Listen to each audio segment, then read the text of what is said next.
Pinterest in one closet.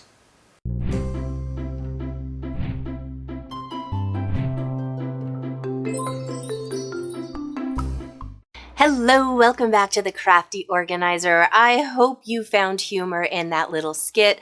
I've been wanting to do something silly like that for a while, and I actually did that almost 2 weeks ago, but I've been sick, and this sick is not letting go. So if I'm a little down today, I promise it just has to do with this nagging little, you know what it is if you're on my community page of my subscription page. So I won't go into that too much, but I wanted to talk to you about Pinterest. I love Pinterest. I use it for inspiration as much as possible. And if you've watched my last few videos, you know I have been stalling on doing my linen closet in our home. It's tiny, it's jammed with a bunch of stuff, and I just haven't wanted to do it because it's not cute, it's not pretty, it's just a functional space. So I hopped on Pinterest, and as I was going through the Pinterest pages, I started getting distracted with some of the things that were on there because I found that all of the spaces I was seeing were completely non-functional. They were just cute. And it got me to thinking how often we are inspired or distracted by appearance versus functionality. So today I wanted to talk to you about some of the things to not do when you're trying to organize a space. Let's use this as an example. First of all, I noticed they had a lot of the exact same towels, which I don't think is very normal, but also the duplication of the toiletries. It made me wonder, is this a closet or is this a store? Now, I know that a lot of us buy in bulk, or we have things that we enjoy. If we find them on sale, we buy a few. I have that too. But a common theme that I've noticed as I'm looking at these closets for other people in Pinterest is that it truly just looks like a display walking through Bed Bath & Beyond or Bath & Body Works. So for spaces that aren't out in the open and aren't that aesthetic of look at what I have, I want you to stop using Pinterest for organizing. Now, I'm not trying to be totally negative about this. As you know, I am totally motivated by the aesthetic visual of things. I will opt for something pretty, but I always want it to be functional. And what I want you to pull from this video is the cautionary tale of that fine line between aesthetically pleasing and functional and just pretty and not serving any real purpose. In this example, I love the way this looks. It's beautiful. But in these 3 shelves, what are they actually storing? They're displaying a lot of things, and in the baskets, they have 2 towels and 2 hand towels. That's beautiful, and if it's a spa or if this is the aesthetic that you want in your bathroom, fantastic. But don't let this example sway you if you're organizing and wondering why your space isn't working like Pinterest. This is another example. In the before, you see everything that's in the closet, but where are those things in the after picture?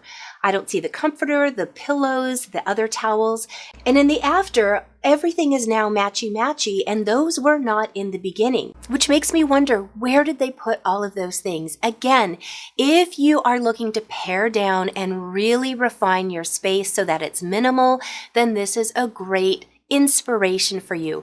But I want you to be realistic when you're looking at before and after pictures like this to see, is this feasible for what I'm trying to do? Because I have a lot of stuff, and in this picture that they're showing is the after, most of the things that were in that original picture are not in that after picture. I'm going to do one more really quick. In all of these befores, I don't see any of those items in the after picture. Actually, all I see are a whole bunch of new containers, and I see new towels and things that weren't in that first photo. So I don't want to beat a dead horse about these don't work because I think these look great as an after. I'm just trying to point out the realistic side of what Pinterest shows so that you're not beating yourself up if you're not achieving these same results. So here's a more realistic picture of a before and after. Everything that's on that left side looks like it was just neatly reorganized on the left. I would use bins, but the fact that they've got everything into zones is what works. This is also a more realistic picture. You can see everything that's on that left was pretty much reorganized and put back in for the after. And if you do want the look of bins, by all means, get large bins that will accommodate your things. That's definitely what I've done here. I have giant boxes and I contain the zones of things inside because I don't want to see the mess. And I very much love that type of organizing, especially when there's a lot of random things. This allows you to have that nice, clean visual without having the mess and having to look for things. I did this for a client and we just zoned things out. This was another for a client that I worked with. Here was the before, and this after is just containers that they can easily pull out. I worked directly with this client very closely so that they were comfortable with how things were put together. Now, this isn't Pinterest worthy. This isn't a beautiful, here's the reveal, but it worked because they knew where everything was. They had easy access, and there's nothing worse than having a ton of things on a single shelf and you try and reach in and inadvertently knock everything over trying to get it out. That type of organizing is always problematic because the likelihood of it staying organized is almost zero, because as you add things, it's just going to get shoved in the front, meaning everything that's in the back gets lost and forgotten. So on shelves like this, when they're deeper, I do recommend still binning it, boxing it, so that you can keep those likes together, but you can pull out that bin and remember everything that you have. Those lesser used items are in another bin towards the back so that you could still keep them corralled, have easy one pull access to pull them out, and nothing gets lost or forgotten. So let's get into my space. I have one small linen closet that has been jam-packed with a lot of forgottens for a while. I'm not a folder. I do it for clients, but for myself, I'm a shover, I have to confess. So the first thing I did was empty out that closet. Because I don't have a table or anything, I laid down a sheet so that I would have a clean place to start sorting. And one pile at a time, I just started sorting things out. I got towels together, I got sheets together, I got the randoms sorted out. For some reason, I had a lot more drapes in my closet, which I didn't remember, but I just kept sorting and getting those likes with the likes. Then I had the toiletries, and our family has a lot of nail things. Now remember, I put that towel down so that I wouldn't get dog hair on anything. Well, thanks, Yzma. That failed me. She was so proud of sharing her hair everywhere. She's my helper.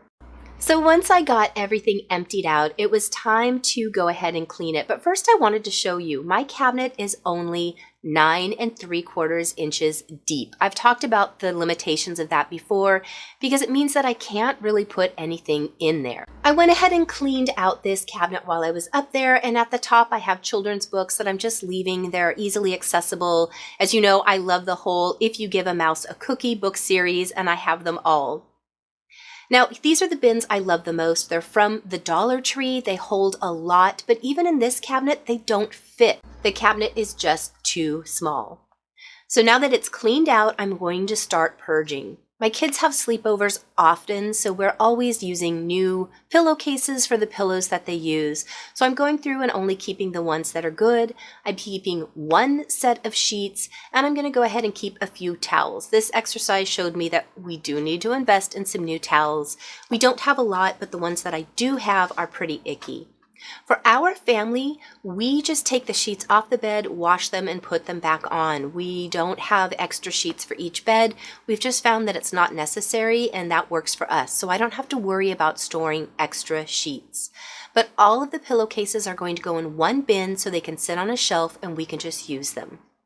Our family's also seemingly had a lot of injuries, so I have a lot of different wraps for body parts, so I'm going to organize those. These are things that are going to go to the Goodwill. I'm keeping the one set of sheets. I'm keeping Yzma, of course. And then I've got some other things that I'm going to use as tarps. I've got beach towels, which go outside into the garage. And then we're going to go through all of our nail stuff together as a family. So the last thing to go through are our toiletries. For these, I'm going to go ahead and bin them so we don't lose them in the back. As I mentioned, if you keep those types of things together, you don't lose them. So I'm playing around with a couple of different configurations. It's basically just a game of Tetris. I'm also taking apart packages so that I can easily just grab one item as I see them, and I can just store that on the side. So this is not going to be a beautiful reveal. I reused all of the containers that I could, and I just introduced 2 new Dollar Tree bins that I actually had on hand already. So here's what I have. At the top, I have all of those medical braces. We don't use them often, but it is nice. So I have body in the white container, and I have wrist and hand things in the other. I have all of those pillowcases sorted out so we could just grab one, and then I have one full sheet, which if you'd like to know how to fold those, I have a separate video on. Then I have all of our nail items. We're girly girls, so we've always got a lot of nail things going on. We ended up freeing up one whole shelf, which I'm excited about. This means I have space to grow in. And then I have all of the toiletries down at the bottom with the extras so that I don't lose them. And you can't see it, but the toothpaste is over on the right side. And here's extra hair products.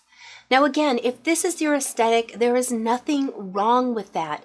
But I don't want you thinking you have to go out and buy a ton of new containers. If you need to corral things, reuse boxes you already have. Shoe boxes, larger food boxes. Wrap them in a contact paper so that they're pretty and they look aesthetically pleasing.